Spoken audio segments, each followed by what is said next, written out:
नमस्कार dear students, हम लोगों ने अभी तक जो देखा है दैट इज मैकेनिकल वाइब्रेशन। और मैकेनिकल वाइब्रेशन में हम लोग फ्री वाइब्रेशन और फोर्स्ड वाइब्रेशन के ऊपर बात कर चुके हैं, फ्री एंड फोर्स्ड। और दूसरी कैटेगरी है हमारी डैम्प्ड और अनडैम्प्ड। हम लोगों ने लास्ट क्लास में बात किया था, तो आप ध्यान दें, डैम्पिंग और डैम्प्ड वाइब्रेशन, एक तो अनडैम्प्ड फ्री वाइब्रेशन के इक्वेशन निकाल चुके हैं। और डैम्प्ड वाइब्रेशन में हम लोग डैम्पर का यूज करते हैं।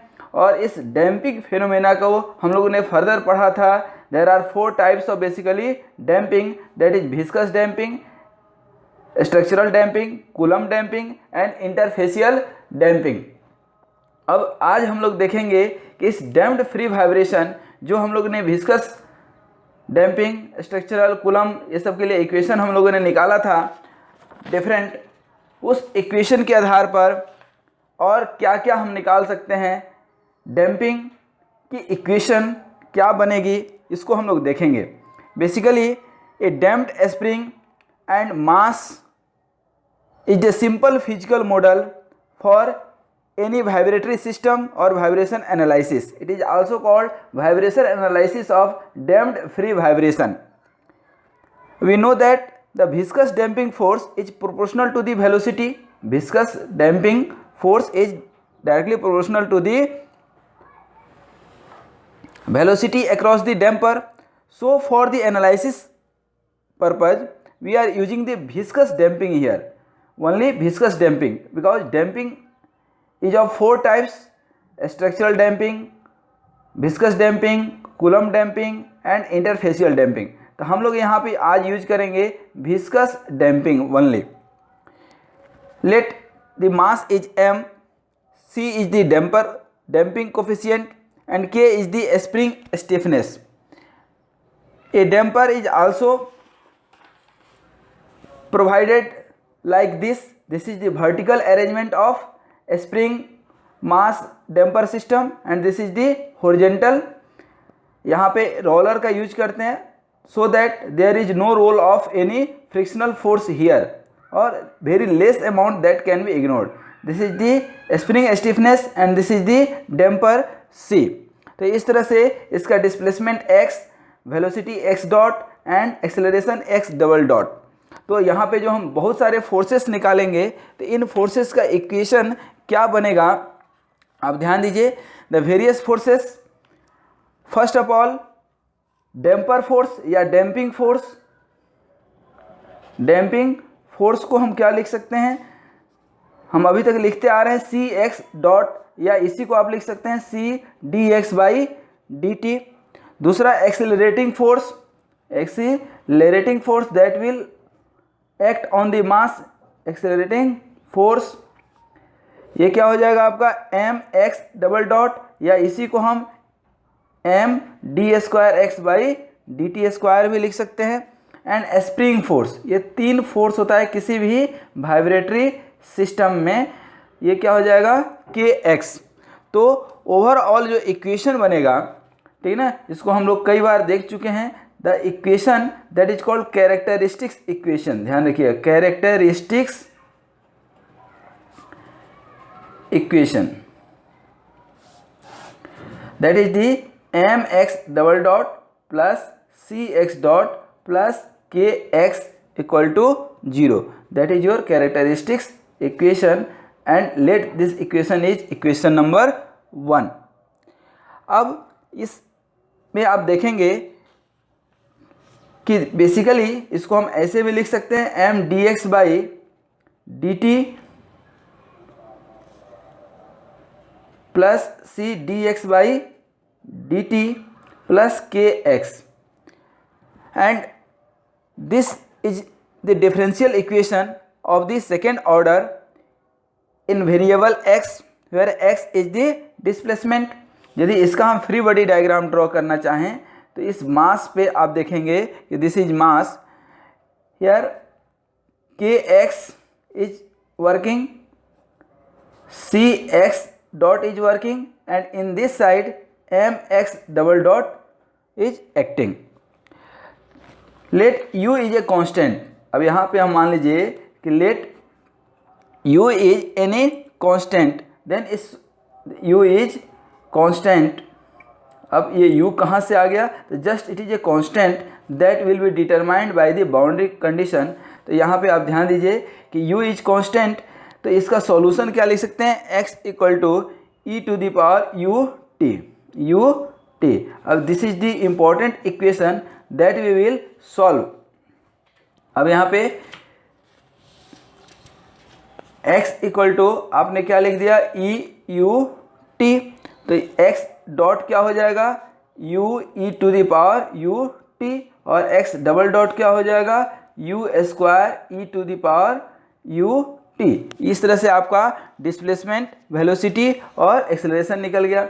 अब यहाँ पे चूंकि अपने को मालूम है कैरेक्टरिस्टिक्स इक्वेशन, ये mx डबल डॉट, तो इस इक्वेशन में इसका वैल्यू हम रख दें, इस तीनों का वैल्यू इस इक्वेशन में रख देंगे, तो क्या हो जाएगा, m into U square E to the power U T plus C X dot C U E to the power U T plus K X K E to the power U T equal to 0। ये E to the power U T common आ जाएगा, इस पे E to the power U T common आ गया, तो M U square plus C U plus K equal to 0। This term can not be 0, E to the power U can not be 0, तो 0 क्या होगा हमारा, अब M U square plus C U plus K will be 0। इसको हम क्या ऐसे लिख सकते हैं, U square plus C by M into U plus K equal to 0। Suppose this is the equation number 2। Now this is again quadratic equation in the form of u, so you can solve this quadratic equation to determine the value of u। तो u हम निकालेंगे तो हमारा equation क्या बन जाएगा, minus B plus minus B square minus 4ac, ये quadratic equation आपको मालूम होगा, तो c by M plus minus square root of B square, C by M का square B square minus 4ac, 4a और c के,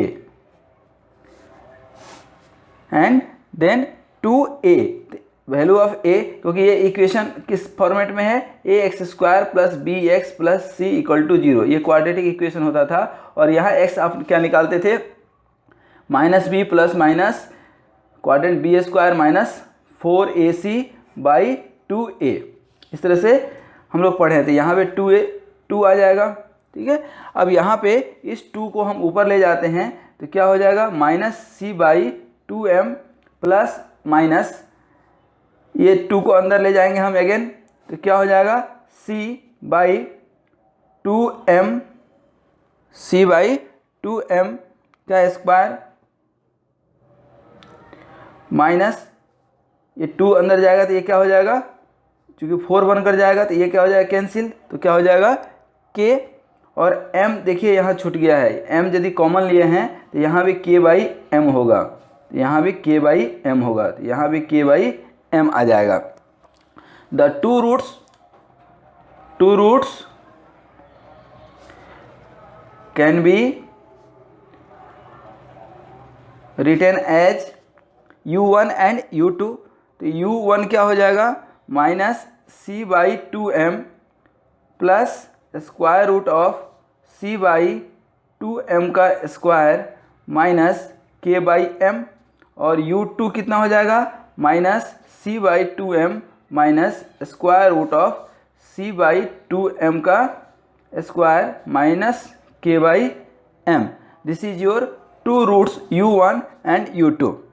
now the solution for the equation number 1, because we have already solution of this equation can be written in the form of u, like this one। इस equation को हम क्या लिख सकते हैं, x equal to a1 e to the power u1 t plus a2 e to the power U2 into T, क्योंकि U आपका दो रूट्स निकल चुके हैं U1 एंड U2।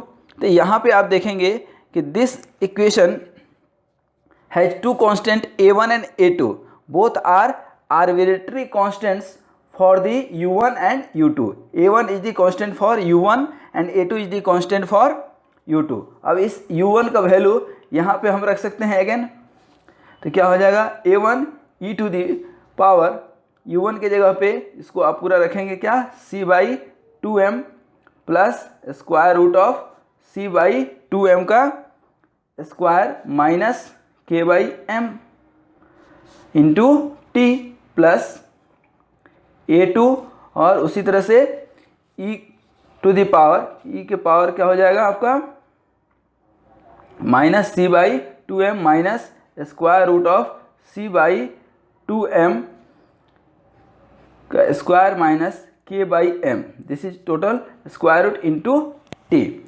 अब यहाँ पे हम सॉल्व करेंगे कुछ equation. This is your basically final equation, this is your final equation that we have found x।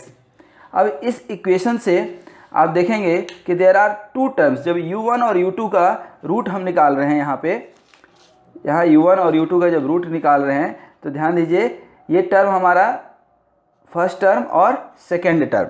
तो अब एक नया डिफाइन हम करते हैं कि इसका वैल्यू, इस डिटरमिनेंट का वैल्यू यदि जीरो हो जाए तो क्या होगा। दैट मीन्स आप सपोज करें कि इस स्क्वायर रूट ऑफ C/2m का square minus K/m equal to 0, तो what will be the value of C so that this determinant will be 0? That means the value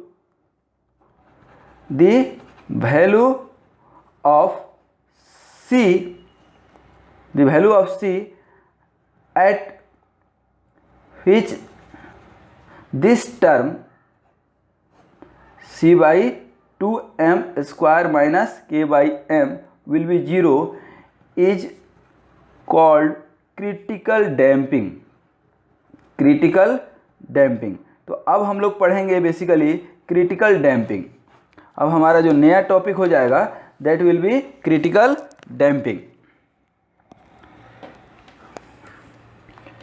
critical damping. Critical damping, अब समझ गए critical damping क्या होता है। The value of C eight which this term will be 0 is called critical damping.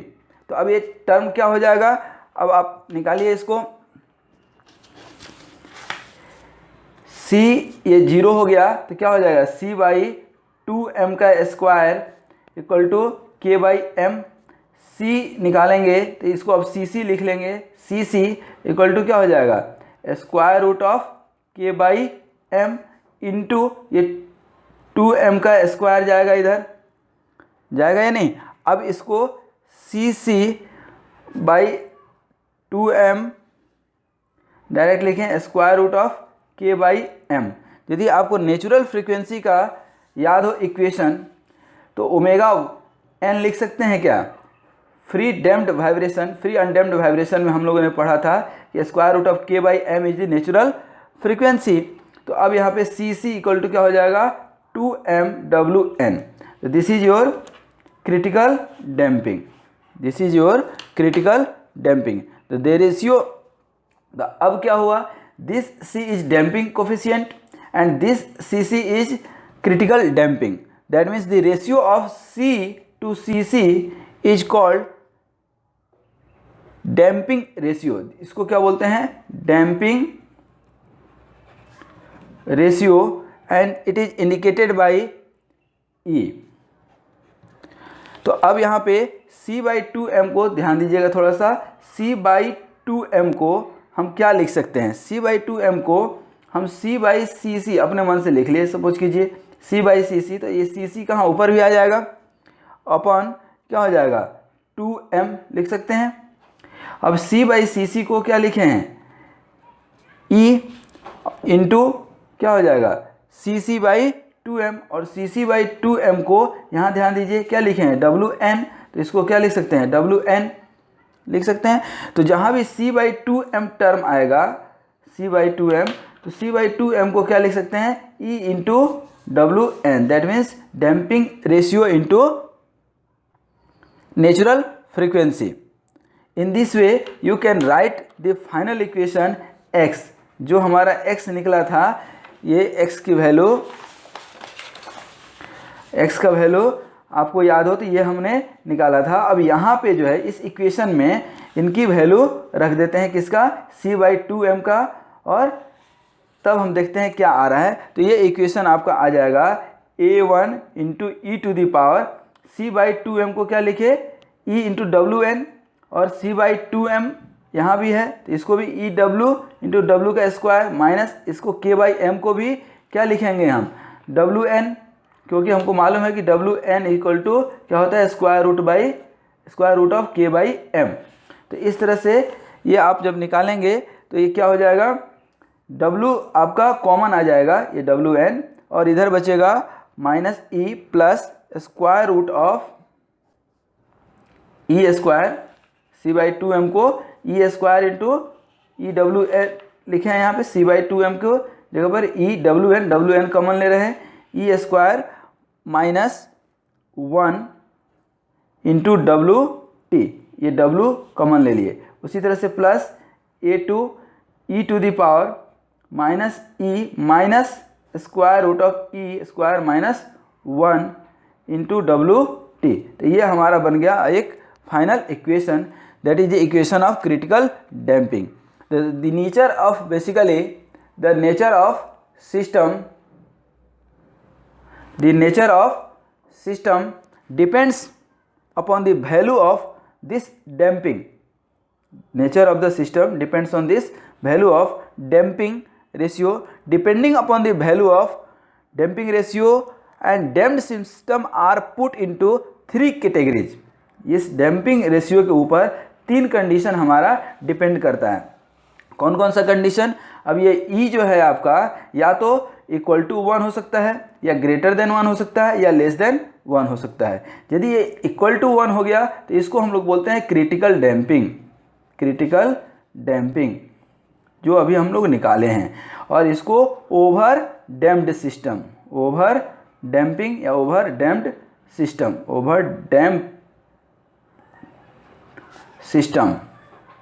और ये under damped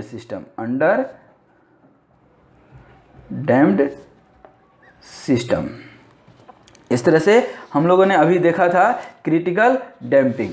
यहाँ ध्यान दीजिए, ये क्रिटिकल डैम्पिंग के लिए हम लोगों ने निकाला था इक्वेशन।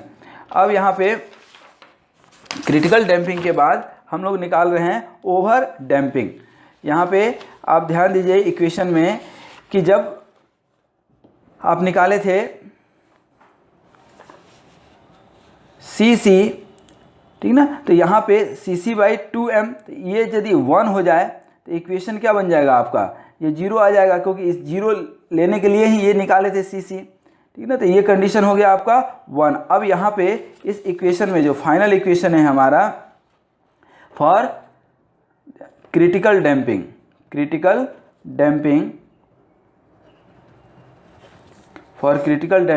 ये x क्या हो जाएगा a1 into E to the power, जैसे ही ये 1 हुआ तो ये टर्म क्या हो जाएगा 0, तो ये क्या हो जाएगा माइनस E ओमेगा t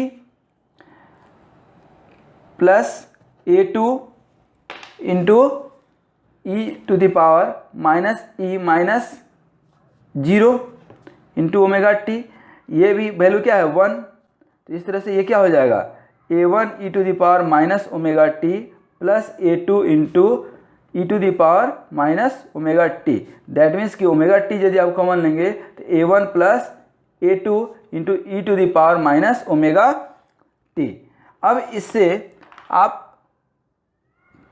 कुछ इक्वेशन निकाल सकते हैं, देख सकते हैं कि ये E1 और U2 कैसे निकला। अब यहाँ पे x0 यदि आप निकालेंगे यदि फाइनल वैल्यू, तो यहाँ पे आपका a1 और a2 दैट मीन्स की sum of this two value, that means at the instant at the initial condition at time t equal to 0 there will be too much amplitude, but as soon as time increases it will dissipate immediately. जैसे ये आपका t है time t पे और ये आपका x है, तो इस वैल्यू पे आप t का जैसे जैसे वैल्यू रखेंगे तो देखेंगे कि कुछ इसका ग्राफ इस तरह से जाएगा. That means in very less time this amplitude will B dissipated. That is the condition of critical damping. That means making use of this property the electrical instruments are designed because the body is displaced and brought to equilibrium position in very minimum possible time. ये जो time होता है बहुत कम time होता है और finally it will become zero. That means t tends to infinity. This is a approximate motion, periodic motion. अब दूसरा कंडीशन होता है किसका, आपका ओवर डैम्प्ड सिस्टम का. Over damped system, over damped या ओवर डैम्पिंग. अब ओवर डैम्प्ड सिस्टम में आपका देखेंगे कि यहाँ पे when the value of damping ratio E is greater than 1, is more than 1, the system is known as over damped. In this condition what will be your equation. Equation क्या है हमारा, यही इक्वेशन है. तो यहाँ x इक्वल टू निकाल करके जब देखेंगे आप तो a1 ये ग्रेटर देन 1 है, ठीक ना. तो ये e टू द पावर ये भी ग्रेटर देन 1 है, तो इसको ऐड करेंगे, ठीक ना. तो ये हमेशा इससे ज़्यादा आएगा, तो ये आपका पॉजिटिव वैल्यू आएगा ओमेगा t. ये e रख लीजिए और अगेन a2. अब देखिए यहाँ पे e ग्रेटर देन 1 है, ठीक ना. तो अगेन माइनस और माइनस, तो minus e to the power minus omega t.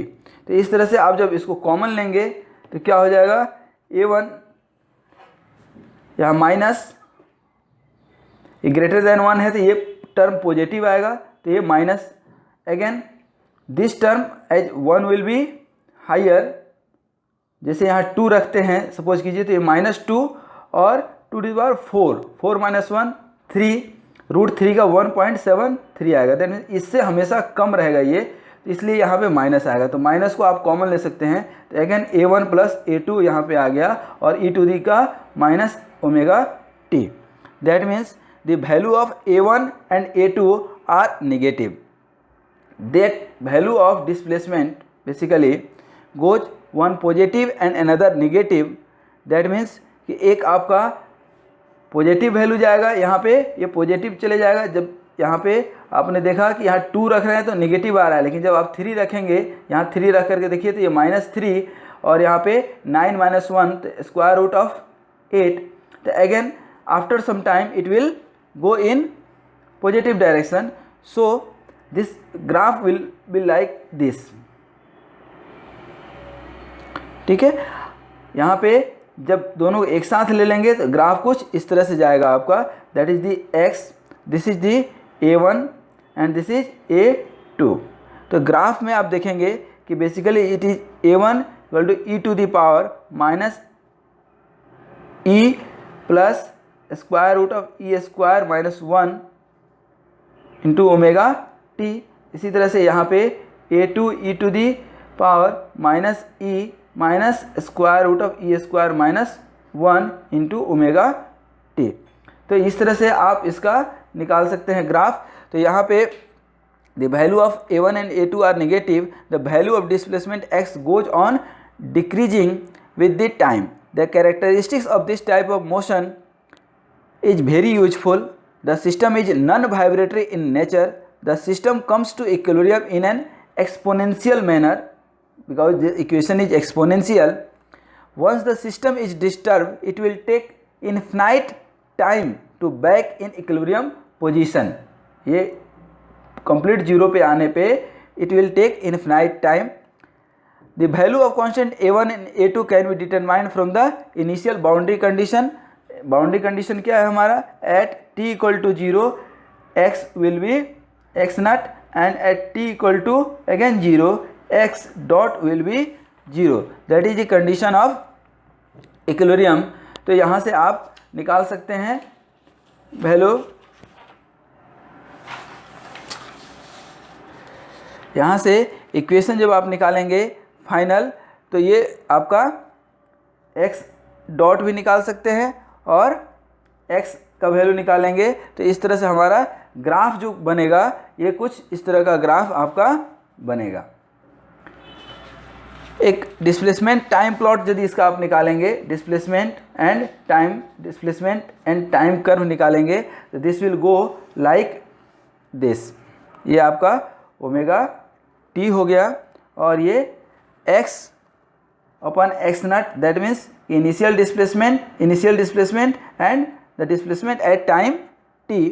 इसको जब निकालेंगे डिस्प्लेसमेंट टाइम प्लॉट, तो it will go like this one. That means initial will have it some value and it will decrease like exponentially in this way.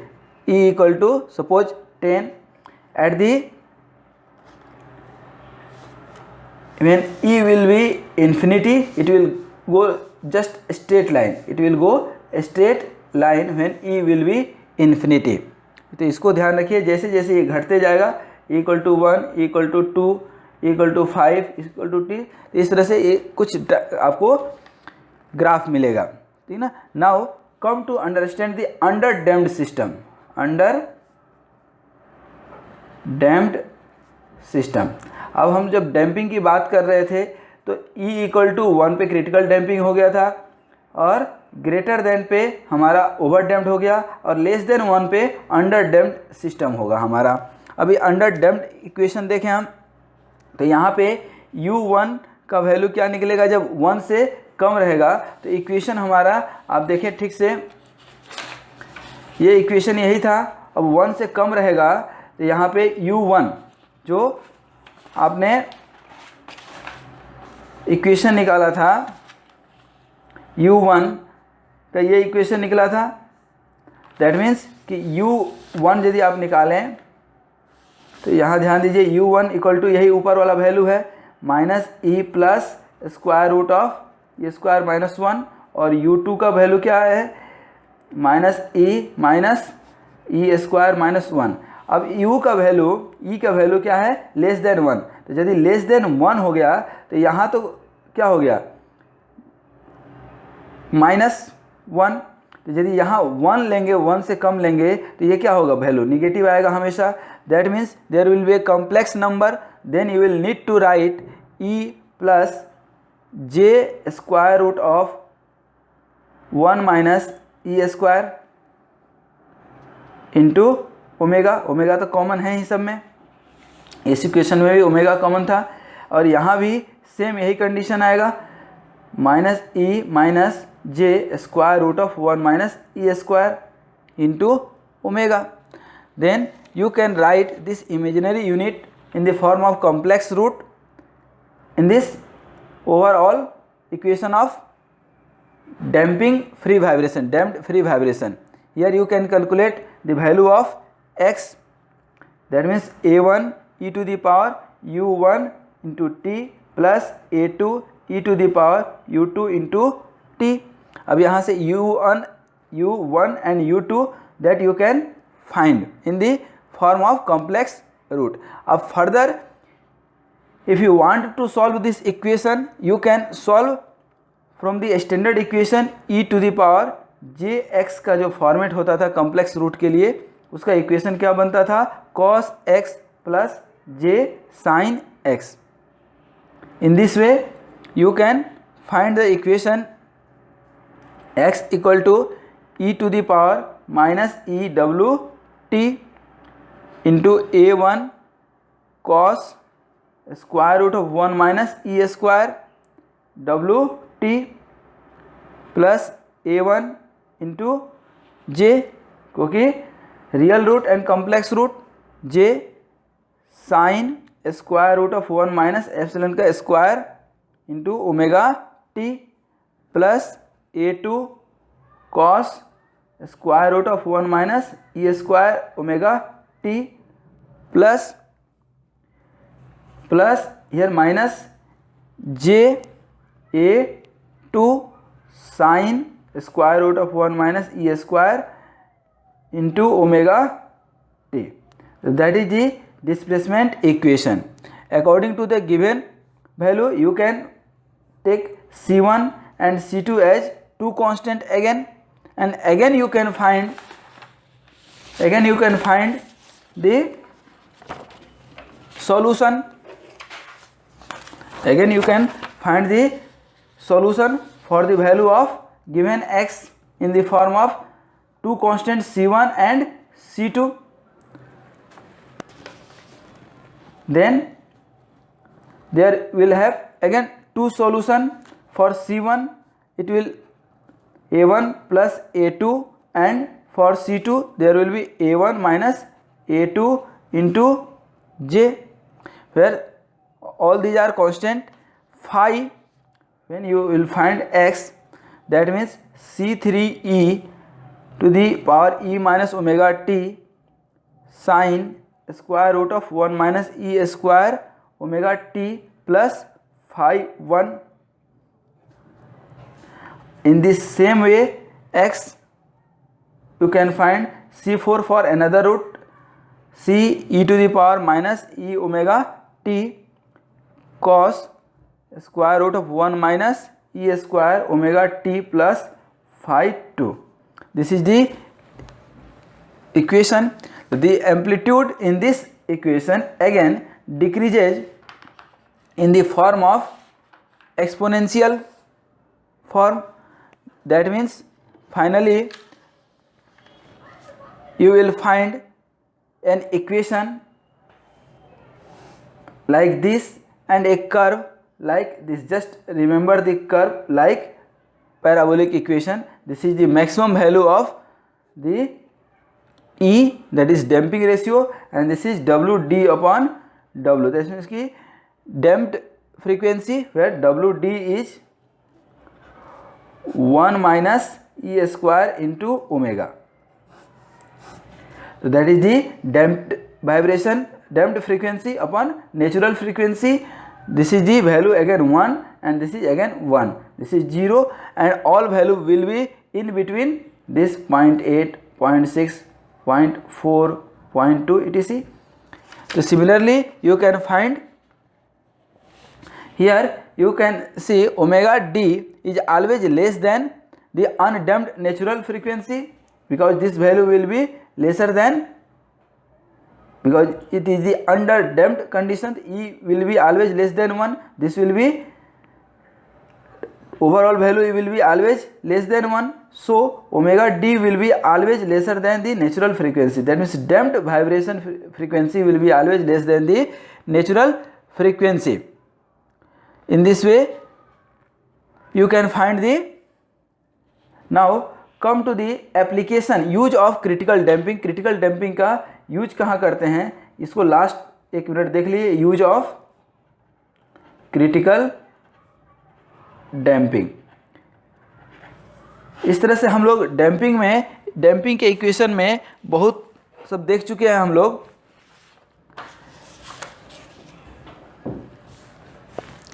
A critically damped system has the least amount of damping capacity, Cc.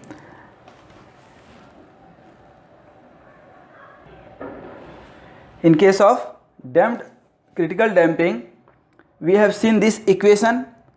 This is a periodic motion. A critically damped system has the least amount of damping out of the three systems. Either E greater than 1 हो या less than 1 हो. इन तीनों में ही damping ratio जो निकलेगा हमारा, that will be lesser only for the critical damping. The means, it means that the vibrating body which has been displaced from its mean position would come to the state of rest in the very smallest possible time without executing oscillation about the mean position. The body will come to mean position without overshooting. That is, overshooting means that the oscillating body after oscillating on one side of the mean position does not cross to the other side of the mean position। जैसे कि हम लोग critical damping के लिए graph भी देखे थे, critical damping के लिए ग्राफ हम लोग ने देखे था, सिर्फ there is a single side, that is the statement of the critical damping.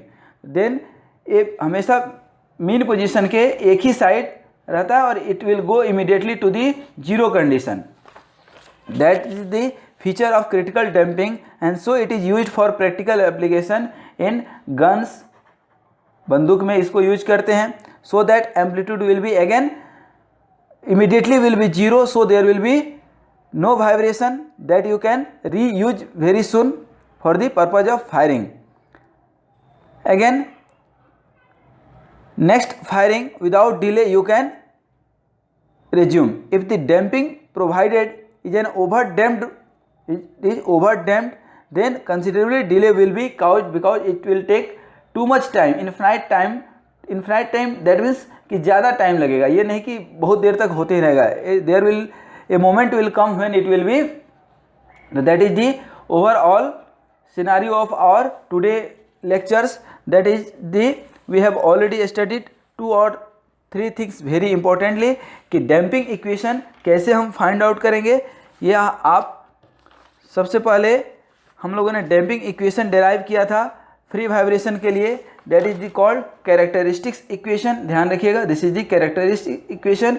इसको हम लोगों ने u लेकर के डेराइव किया था, तो x के लिए एक u1 और u2 का 2 रूट निकला था हमारा, और इस रूट के हेल्प से हम जो है u1 और u2 का इक्वेशन फिर से निकाले थे, that is again very important.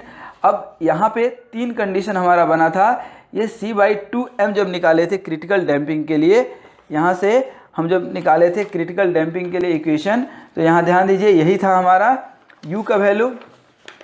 अब ये u का वैल्यू या c का वैल्यू क्या हम दें कि ये टर्म हमारा जीरो हो जाए। जब ये टर्म जीरो हो जाता है तो इसी को हम लोग क्रिटिकल डैम्पिंग बोलते हैं। यहाँ ध्यान दीजिए जीरो हो गया। अब ये किस वैल्यू पे जीरो होगा, तो इस वैल्यू पे जीरो होगा, cc√k/m 2m का स्क्वायर, या cc/2m √k, that means wn, और ये cc critical coefficient of damping निकाले थे, और यही c/cc को हम लोग बोलते हैं डैम्पिंग रेशियो, जिससे कि हम लोग किसी भी वाइब्रेटिंग बॉडी का अनुमान लगाते हैं कि ये कितना देर या कितना समय लेगा जीरो वाइब्रेशन में पहुंचने में।